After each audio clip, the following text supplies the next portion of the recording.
ஓம் சாந்தி. ஜனவரி 2, 2024. காலை முரளி பாப்தாதா மதுபன். இனிமையான குழந்தைகளே, ஆத்ம உணர்வுடையவர்கள் ஆகுங்கள். உங்கள் எதிர்மறையான எண்ணங்கள் அனைத்தும் முடிவடைந்துவிடும். நீங்கள் எதற்கும் பயப்பட மாட்டீர்கள். நீங்கள் கவலைகளிலிருந்து விடுபடுவீர்கள். கேள்வி: புதிய விருட்சம் எவ்விதம் வளரும், எப்படி வளரும்?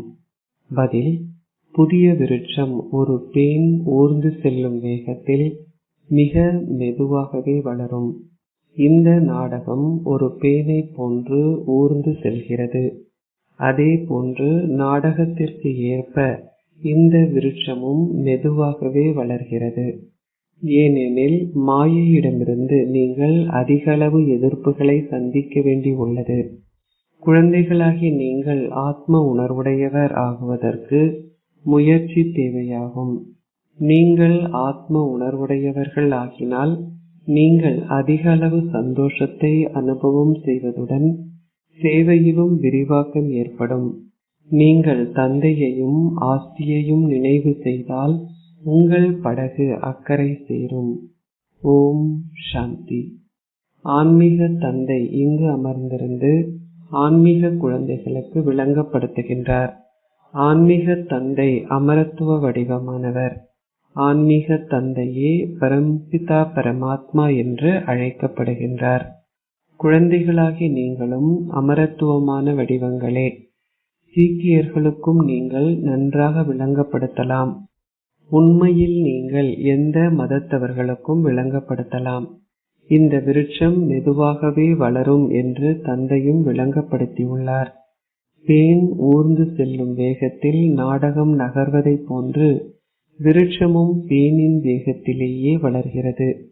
அது வளர்வதற்கு ஒரு முழு சக்கரம் எடுக்கிறது. இப்பொழுது இது உங்களின் புதிய விருட்சமாகும். குழந்தைகளாகிய நீங்கள் முழு சக்கரத்திலும் இருக்கின்றீர்கள். நீங்கள் 5000 வருடங்களாக இச்சக்கரத்தை சுற்றி வந்திருக்கின்றீர்கள். இச்சக்கரம் பேனை போன்று தொடர்ந்தும் ஊர்ந்து செல்கிறது. முதலாவதாக நீங்கள் ஆத்மாவை புரிந்து கொள்ள வேண்டும். இது ஒரு சிரமமான விஷயம். மாயையின் எதிர்ப்புகள் இருப்பதனால் நாடகத்திற்கு ஏற்ப விருட்சம் படிப்படியாக வளர்கின்றது என்பதை தந்தையும் அறிவார். ஏனெனில் மாயையிடமிருந்து எதிர்ப்பும் அங்குள்ளது. தற்பொழுது இது அவளுடைய ராஜ்யம். ஆனால் பின்னர் ராவணனுமே இருக்க மாட்டான். முதலில் குழந்தைகளாகி நீங்கள் ஆத்ம உணர்வுடையவர்கள் ஆக வேண்டும். ஆத்ம உணர்வுடைய குழந்தைகள் மிக நன்றாக சேவை செய்வதுடன் அவர்கள் அதிகளவு சந்தோஷத்துடனும் இருக்கிறார்கள். அவர்களின் புத்தியில் பயனற்ற எதிர்மறையான எண்ணங்கள் இருப்பதில்லை. நீங்கள் மாயையை வெற்றி கொள்வதனால் எவரும் உங்களை அசைக்க முடியாது. அங்கதனின் உதாரணமும் உண்டு. இதனாலேயே உங்களுக்கு மகாவீர் என்ற பெயர் கொடுக்கப்பட்டுள்ளது. மாவீரன் என்பதாகும். தற்பொழுது மகாவீர் எவரும் இல்லை. பின்னர் நீங்கள் மகாவீரர்கள் ஆவீர்கள். அதுவும் வரிசை கிரமமாக அவ்வாறு ஆகுவீர்கள். அச்சா, நல்ல சேவை செய்பவர்கள் மகாவீர் வரிசையில் அடங்குவார்கள். தற்பொழுது நீங்கள் போராளிகள், பின்னர் மகா போராளிகள் ஆகுவீர்கள். உங்களுக்கு சிறிதளவேனும் சந்தேகம் இருக்கக்கூடாது. பலர் கர்வம் கொண்டு எவரையும் மதிப்பதில்லை. நீங்கள் மிகவும் பணிவாகவே மற்றவர்களுக்கு விளங்கப்படுத்த வேண்டும். அம்ரித்சரில் உள்ள சீக்கியர்களுக்கு நீங்கள் சேவையாற்றலாம். நீங்கள் அனைவருக்கும் ஒரே ஒரு செய்தியை மாத்திரம் கொடுக்க வேண்டும். தந்தையை நினைவு செய்வதன் மூலம் ஆத்மாவில் உள்ள மாசு அகற்றப்படும். ஆம், மக்கள் கூறுகிறார்கள், பிரபுவை நினைவு செய்யுங்கள். சாஹிப்பின் புகழும் உள்ளது. அஷரீரியானவரே சத்தியமானவரும் அமரத்துவ பிரபுவும் ஆவார். இப்பொழுது யார் அமரத்துவ வடிவமானவர்? அவர்கள் கூறுகிறார்கள், சத்குருவே அமரத்துவமானவர். ஓர் ஆத்மா அமரத்துவ வடிவமானவர். ஓர் ஆத்மாவிற்கு ஒரு பொழுதும் மரணம் ஏற்படுவதில்லை. ஆத்மா ஒரு பாகத்தை பெற்றுள்ளார். எனவே அவர்கள் ஒரு பாகத்தை நடிக்க வேண்டும். அவ்வாறாயின் ஓர் ஆத்மாவிற்கு எவ்வாறு மரணம் ஏற்படும்? ஓர் ஆத்மா அமரத்துவ வடிவமானவரே. கீதையை கற்றவர்கள் சொற்பொழிவு ஆற்றுவதைப் போன்று நீங்களும் சீக்கியர்களிடம் சென்று சொற்பொழிவு ஆற்றலாம். பக்தி மார்க்கத்தில் அதிகளவு சம்பிரதாயங்கள் உள்ளன என்பது குழந்தைகளாகிய உங்களுக்கு தெரியும். அவர்களுக்கு சிறிதளவு ஞானமேனும் இல்லை. ஒரே ஒரு தந்தையே ஞானக்கடலாவார். மனிதர்களை ஞானம் நிறைந்தவர்கள் என்று அழைக்க முடியாது. தேவர்களும் மனிதர்களே. ஆனால் அவர்கள் தெய்வீக குணங்களை கொண்டிருப்பதனால் அவர்கள் தேவர்கள் என்று அழைக்கப்படுகிறார்கள். அவர்களும் தங்களது ஆஸ்தியை தந்தையிடமிருந்தே பெற்றுக்கொண்டார்கள்.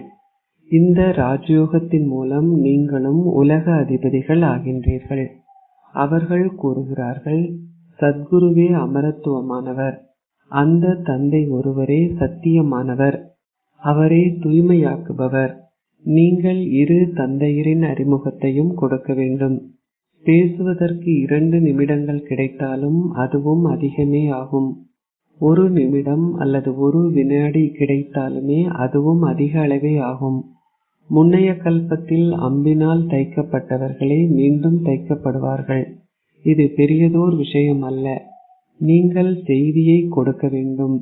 பாபா விளங்கப்படுத்தியுள்ளார். சற்று சிந்தித்து பாருங்கள். குருநானக் வரும்பொழுது அவர் நீங்கள் வீடு திரும்ப வேண்டும், அதற்காக நீங்கள் தூய்மையாக வேண்டும் என்ற செய்தியை கொடுப்பதில்லை. அந்த ஆத்மாக்கள் மேலிருந்து வருகிறார்கள். அவர்களின் மதம் தொடர்ந்தும் விரிவடைகிறது. அவர்கள் தொடர்ந்தும் கீழ் இறங்குகிறார்கள். உண்மையில் மனிதர்கள் எவரும் ஜீவன் முக்தியை அருள்பவராக முடியாது. தந்தை ஒருவரே ஜீவன் முக்தியை அருள்பவராவார். மனிதர்கள் மனிதர்களே. அவர்கள் இன்னென்ன சமயங்களுக்கே உரியவர்கள் என்று விளங்கப்படுத்தப்பட்டுள்ளது. தந்தை விளங்கப்படுத்தியுள்ளார். உங்களை ஓர் ஆத்மாவாக கருதுங்கள், தூய்மையாகுங்கள். குருநானக் கூறியுள்ளார். அவர் அழுக்கு துணிகளை துவைக்கின்றார். அது பின்னரே சமய நூல்களை எழுதியுள்ளவர்களால் எழுதப்பட்டுள்ளது. ஆரம்பத்தில் மிக சிலரே இருந்தனர். அந்த வெகு சிலருக்கு அவர்கள் எதனை அமர்ந்திருந்து விளங்கப்படுத்துவார்கள்? இப்பொழுது தந்தை உங்களுக்கு இந்த ஞானத்தை கொடுக்கின்றார். சமய நூல்கள் பின்னரே எழுதப்பட்டன. சத்யுகத்தில் சமய நூல்கள் எதுவும் இல்லை. அவர்களுக்கு முதலில் விளங்கப்படுத்துங்கள். தந்தையை நினைவு செய்தால் உங்கள் பாவங்கள் அழியும். நிச்சயமாக விநாசம் இடம்பெற வேண்டும். அவர்களை கேளுங்கள், யாரை நீங்கள் சர்வ வியாபி என்று அழைப்பீர்கள்? நீங்கள் ஏக் ஓம்கார் என்று போற்றுகின்றவரே தந்தையாவார். அவரின் குழந்தைகளாகிய நாங்களும் அமரத்துவ வடிவங்களே. இது எங்கள் சிம்மாசனமாகும். நாங்கள் ஒரு சிம்மாசனத்தை விட்டு சென்று மற்றொன்றில் அமர்வோம். நாங்கள் 84 சிம்மாசனங்களில் அமர்வோம். இப்பொழுது இது பழைய உலகமாகும். அங்கு அதிகளவு குழப்பங்கள் உள்ளன. இந்த விஷயங்கள் புதிய உலகில் இருப்பதில்லை. அங்கு ஒரே ஒரு தர்மம் மாத்திரமே உள்ளது. தந்தை உங்களுக்கு உலக ராஜ்யத்தை கொடுக்கின்றார். எவருமே உங்களை தாக்க முடியாது. சமய ஸ்தாபகர்கள் தம் தம் சமயங்களை ஸ்தாபிப்பதற்காக துவாபர யுகத்தில் வருகிறார்கள். அவர்களின் சமயம் வளரும் பொழுது அவர்கள் சக்தியை பெறுவதால் யுத்தம் என்பது குறிப்பிடப்படுகிறது. முதலில் இஸ்லாமியர்கள் வெகு சிலரே இருந்தனர். உங்களது சமயமும் இங்கேயே ஸ்தாபிக்கப்பட்டது. அவர்கள் துவாபர யுகத்தில் வருகிறார்கள். அந்நேரத்திலேயே அவர்களின் சமயம் ஸ்தாபிக்கப்படுகிறது. அதன் பின்னர் ஒருவர் பின் ஒருவராக தொடர்ந்தும் வருகிறார்கள். இந்த விஷயங்கள் மிகவும் நன்றாக புரிந்து கொள்ளப்பட வேண்டும். நாடகத்திற்கு ஏற்ப சிலரால் எவற்றையுமே கிரகித்து கொள்ள முடியாது. நிச்சயமாக அவர்களின் அந்தஸ்து மிகவும் குறைவாகவே இருக்கும் என்று தந்தை விளங்கப்படுத்துகின்றார். இது ஒரு சாபம் அல்ல. மகா வீரர்களின் மாலை உருவாக்கப்பட்டுள்ளது. நாடகத்திற்கு ஏற்ப ஒரே முயற்சியை அனைவருமே செய்ய முடியாது. முன்னரும் கூட அவர்கள் இதனை செய்யவில்லை. அவர்கள் கூறுகிறார்கள், நாங்கள் ஏன் குற்றம் சுமத்தப்படுகின்றோம்? தந்தையும் கூறுகின்றார், இது உங்களது தவறு அல்ல. உங்களது பாக்கியத்தில் அது இல்லை என்றால் தந்தையால் என்ன செய்ய முடியும்? என்ன அந்தஸ்தை ஒவ்வொருவரும் பெற தகுதியுடையவர் என்பதை அவர் அறிவார். சீக்கியர்களுக்கு விளங்கப்படுத்துங்கள். சாஹிப்பை நினைவு செய்யுங்கள். அப்பொழுது நீங்கள் அமைதியையும் சந்தோஷத்தையும் பெறுவீர்கள். அவர்களது சமயம் ஸ்தாபிக்கப்படும் பொழுதே அவர்கள் சந்தோஷத்தை பெறுகிறார்கள். இப்பொழுது அனைவருமே கீழே இறங்கி உள்ளார்கள். சத்குரு அமரத்துவமானவர் என்பதை நீங்கள் நம்புகின்றீர்கள். எனவே நீங்கள் குருவென யாரை அழைக்கின்றீர்கள்? ஒரே ஒரு குருவே ஜீவன் முக்தியை அருள்பவர். பக்தியை கற்பிப்பதற்கு பல குருமார்கள் தேவையாகும். தந்தை ஒருவரே ஞானத்தை கற்பிப்பவர். தாய்மார்களாகி நீங்கள் அவர்களுக்கு விளங்கப்படுத்தலாம். தூய்மையின் அடையாளமாக நீங்கள் ஒரு கை சங்கிலியை அணிந்திருக்கின்றீர்கள். சொர்க்க வாயிலை திறப்பவர்கள் நீங்களே என்பதால் அவர்கள் தாய்மார்களாகிய உங்களை நம்புவார்கள். தாய்மார்களாகிய நீங்கள் ஞான கலசத்தை பெற்றுள்ளீர்கள். அதன் மூலமே அனைவரும் ஜீவன் முக்தியை பெறுகிறார்கள். குழந்தைகளாகிய நீங்கள் இப்பொழுது உங்களை மகாவீரர்கள் என்று அழைக்கின்றீர்கள். நீங்கள் அவர்களிடம் கூறுகின்றீர்கள், நாங்கள் எங்கள் வீட்டில் குடும்பத்துடன் வாழ்ந்து கொண்டு சத்யுகத்தை ஸ்தாபிக்கின்றோம். இரவுக்கும் பகலுக்கும் உள்ள வேறுபாடு உள்ளது. ஜடாமுடியும் தூய்மையின் அடையாளமாகும். அமரத்துவ வடிவமானவரும் தூய்மையாக்குபவருமான தந்தையின் புகழை நீங்கள் முழுமையடைய செய்ய வேண்டும். சாதுக்களும் சந்நியாசிகளும் கூறுகிறார்கள், நாங்கள் கடவுளுக்கு தலை வணங்குகின்றோம். பின்னர் அவர்கள் அவரை சர்வ வியாபி என்று கூறுகிறார்கள். அது பிழையாகும். நீங்கள் தந்தையின் புகழை அதிகளவு பாட வேண்டும். நீங்கள் தந்தையின் புகழுடன் அக்கறை சேர்கின்றீர்கள். ராமா ராமா என்று கூறுவதன் மூலம் உங்கள் படகு அக்கறை சேரும் என்ற கதை உள்ளது. தந்தையும் கூறுகின்றார், தந்தையை நினைவு செய்வதனால் நீங்கள் நச்சு கடலை தாண்டி செல்வீர்கள். நீங்கள் அனைவரும் முக்தியடைய வேண்டும். நீங்கள் அம்ரித்சருக்கு சென்று சொற்பொழிவாற்றலாம். சத்தியமானவரும் அமரத்துவ வடிவமும் ஆன அஷரீரியானவரை நீங்கள் கூவி அழைக்கின்றீர்கள். எவ்வாறாயினும் அவர் இப்பொழுது கூறுகின்றார், உங்கள் ஷரீரத்தையும் ஷரீர சமயங்கள் அனைத்தையும் துறந்து உங்களை ஓர் ஆத்மாவாக கருதுங்கள். தந்தையை நினைவு செய்வதனால் உங்கள் பாவங்கள் அழிக்கப்படும். உங்கள் இறுதி எண்ணங்கள் உங்களை உங்கள் இலக்கிற்கு இட்டுச் செல்கிறது. சிவ் பாபாவே அஷரீரியானவரும் அமரத்துவ வடிவமும் ஆனவரும் ஆவார். ஆத்மாக்களாகிய நீங்களும் அஷரீரியானவர்களே. தந்தை கூறுகின்றார், எனக்கென ஒரு ஷரீரம் இல்லை. நான் ஒரு ஷரீரத்தை கடனாக பெறுகின்றேன். ராவணனை வெற்றி கொள்வதற்காகவே நான் தூய்மையற்ற உலகிற்கு வந்துள்ளேன். நான் இங்கேயே வழிகாட்டல்களை கொடுக்கின்றேன். ஏனெனில் தூய்மையற்றவர்கள் பழைய உலகிலேயே உள்ளனர். புதிய உலகில் ஒரே ஒரு தேவ தர்மமே உள்ளது. அந்நேரத்தில் மற்ற அனைவரும் அமைதி தாமத்தில் இருக்கிறார்கள். பின்னர் வரிசை கிரமமாக அனைவருமே சத்தோ ரஜோ தமோ ஸ்திதிகளை கடக்கின்றார்கள். அதிகளவு சந்தோஷத்தை பெறுபவர்கள் அதிகளவு துக்கத்தையும் பெறுகிறார்கள். நீங்கள் தந்தையின் செய்தியை அனைவருக்கும் கொடுக்க வேண்டும். தந்தையை நினைவு செய்தால் உங்களால் வீட்டிற்கு செல்ல முடியும். அனைவரும் கீழே வந்து விருட்சம் பூரணம் அடைந்தவுடன் அனைவரும் ஜீவன் முக்தியை பெறுகிறார்கள். உங்களிடம் வருகின்ற எவருக்கும் நீங்களும் அதிக அளவு அன்புடனும் பொறுமையுடனும் இவ்வாறு விளங்கப்படுத்தலாம். நீங்கள் படங்களை பயன்படுத்த வேண்டும் என்ற அவசியமும் இல்லை. உண்மையில் படங்கள் புதியவர்களுக்கே தேவையாகும். நீங்கள் எந்த சமயத்தவருக்கும் விளங்கப்படுத்தலாம். எனினும் அம்பு இலக்கை தாக்கும் அளவிற்கு குழந்தைகளுக்கு போதிய அளவு யோகம் இல்லாது உள்ளது. அவர்கள் கூறுகிறார்கள், பாபா, நான் தோல்வி அடைந்து விட்டேன். மாயை அவர்களின் முகத்தை முற்றிலும் அவலட்சணமாக்கியுள்ளாள். தாம் தேவர்களாக இருந்தோம் என்பதை கூட அவர்கள் உணர்வதில்லை. அவர்கள் இப்பொழுது அசுரர்களாக மாறி உள்ளார்கள். இப்பொழுது பாபா கூறுகின்றார், உங்களை ஓர் ஆத்மாவாக கருதி தந்தையை நினைவு செய்யுங்கள். தந்தையின் செய்தியை அனைவருக்கும் தொடர்ந்து கொடுங்கள். ஒளி ஊடுருவும் கருவியில், அதாவது பயாஸ்கோப்பை பயன்படுத்தும் வில்லைகளில் ஸ்லைடில் எழுதுங்கள்.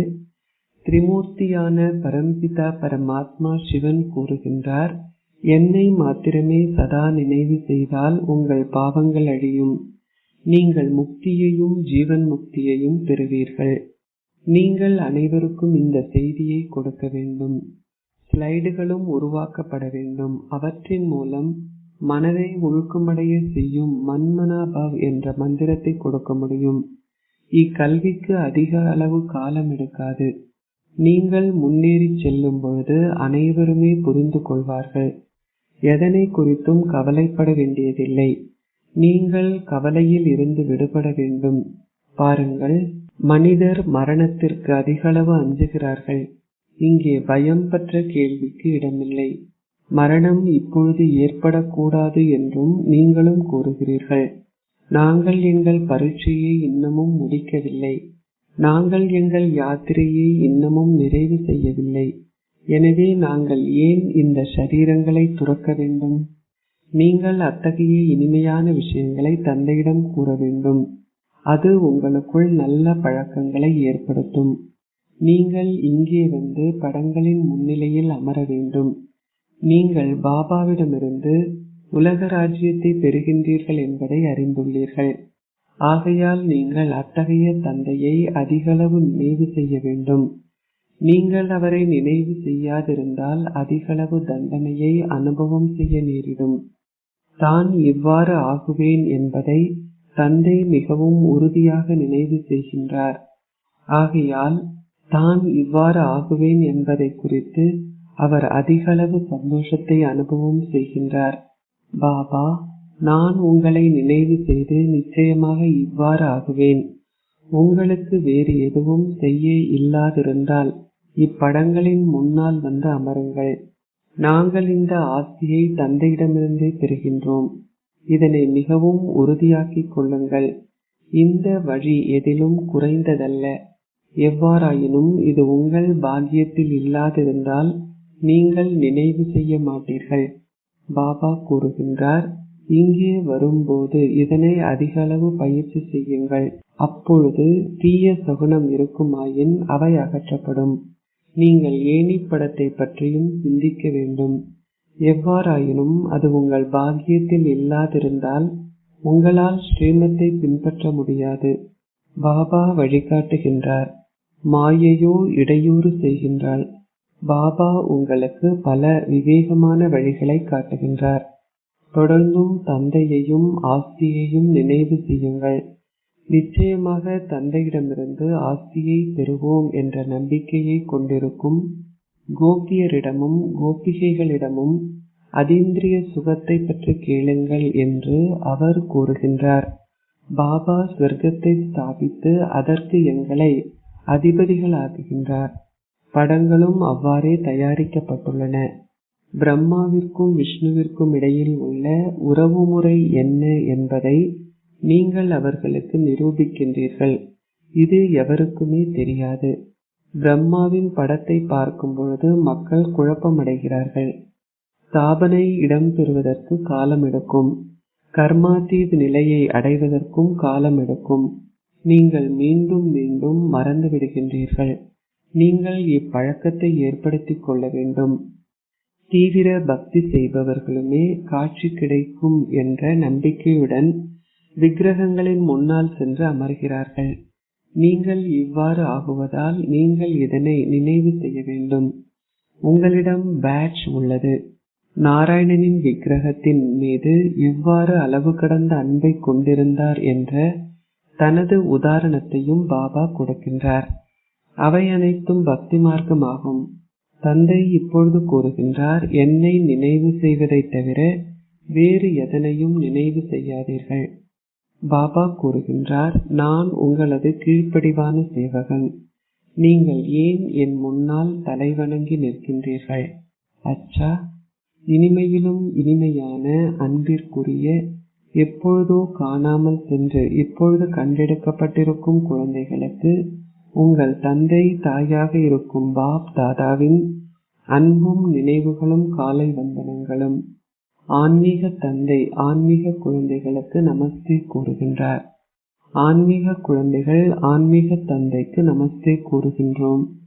தாரணைக்குரிய சாரம் 1. பணிவு என்ற தெய்வீக பண்பை கிரகியுங்கள்.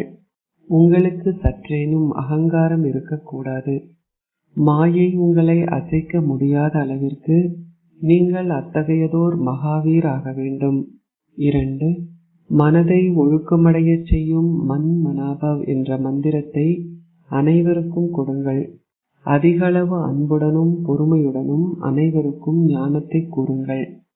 சகல சமயங்களை சார்ந்தவர்களுக்கும் தந்தையின் செய்தியை கொடுங்கள். ஆசீர்வாதம். உங்கள் செயல்பாடு மற்றும் உங்கள் உறவுமுறைகள் இரண்டிலும் சுயநல நோக்கங்கள் எதிலும் இருந்து விடுபட்டிருந்து தந்தையை போன்று கர்மாத்தீத் ஆகுவீர்களாக. அனைவரையும் விடுவிப்பதே குழந்தைகளாகிய உங்களுடைய சேவையாகும். எனவே மற்றவர்களை விடுவிக்கும் அதே நேரத்தில் உங்களை எந்த பந்தனத்திலும் கட்டிக்கொள்ளாதீர்கள். நீங்கள் எல்லைக்கு உட்பட்ட எந்த என்னுடைய என்பதிலிருந்தும் விடுபடும் பொழுது உங்களால் அவ்யக்த ஸ்திதியை அனுபவம் செய்யக்கூடியதாக இருக்கும். தங்களுடைய பௌதிக உலகம் மற்றும் தங்களுடைய ஆன்மீக உலகம் இரண்டிலிருந்தும் மற்றும் தங்களுடைய செயல்களிலும் உறவு முறைகளிலும் எவ்வித சுயநல நோக்கங்களிலிருந்தும் விடுபட்ட குழந்தைகளால் தந்தையை போல் கர்மாதி ஸ்திதியை அனுபவம் செய்யக்கூடியதாக இருக்கும். எனவே நீங்கள் எந்த அளவிற்கு எந்த கர்ம பந்தனங்களில் இருந்தும் விடுபட்டிருக்கின்றீர்கள் என சோதித்து பாருங்கள்.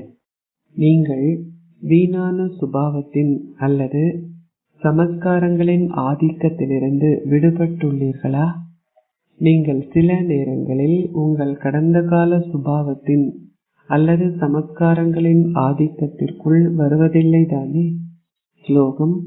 சமமானவராகவும் சம்பூர்ணமானவராகவும் ஆகுவதற்கு உங்களை அன்பு கடலில் அமிழ்த்துங்கள். ஓம் சாந்தி.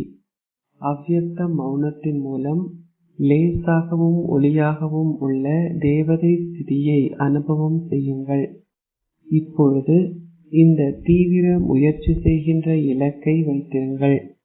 நான் ஒரு இரட்டை ஒளி தேவதை. நடந்தும் நடமாடி திரியும் பொழுதும் தேவதை ரூபத்தின் அனுபவத்தை அதிகரியுங்கள். ஷரீரமற்றவராக இருந்து ஆழ்ந்த மௌனத்தை பயிற்சி செய்யுங்கள். எந்த எண்ணத்தையோ சுபாவத்தையோ சமஸ்காரங்களையோ ஒரு வினாடியில் முடிப்பதற்கு இரட்டை ஒளியாக இருங்கள். ஓம் சாந்தி.